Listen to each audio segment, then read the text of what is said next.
Halo semua, hari ini saya akan menjelaskan hasil studi kasus saya tentang konservasi harimau di Sumatera. Harimau Sumatera saat ini menjadi anak jenis terakhir harimau di Indonesia setelah kepunahan harimau Jawa dan harimau Bali. Jumlah harimau terus menurun.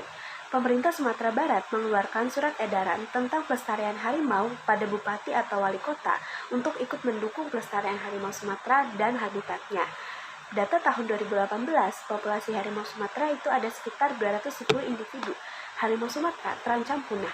Laporan tahun 2008, ada sebuah pasar ilegal yang menjualkan bagian tubuh harimau. Setidaknya ada 50 harimau yang terbunuh setiap tahunnya dalam kurun waktu 4 tahun. Nah, harimau ini sudah masuk dalam kategori satwa terancam punah dalam daftar merah.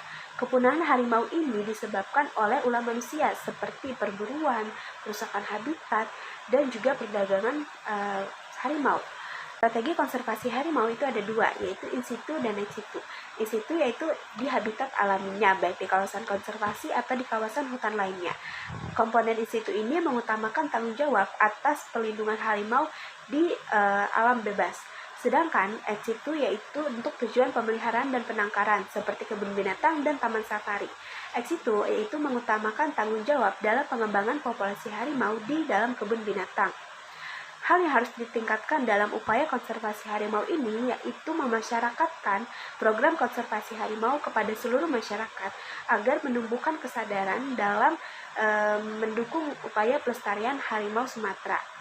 Sebagian besar kawasan harimau terancam pembukaan lahan, yaitu untuk lahan pertanian, perkebunan konvensional, dan pembangunan jalan, sehingga membuat harimau masuk ke daerah yang dekat dengan warga, yang seringkali menimbulkan konflik dan sering berakhir dengan dibunuhnya harimau.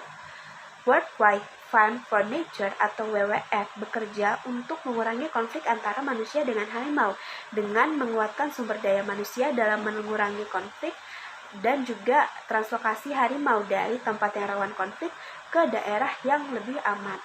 Ancaman dari harimau Sumatera juga datang dari penyakit karena pemerintah belum serius dalam mengantisipasinya.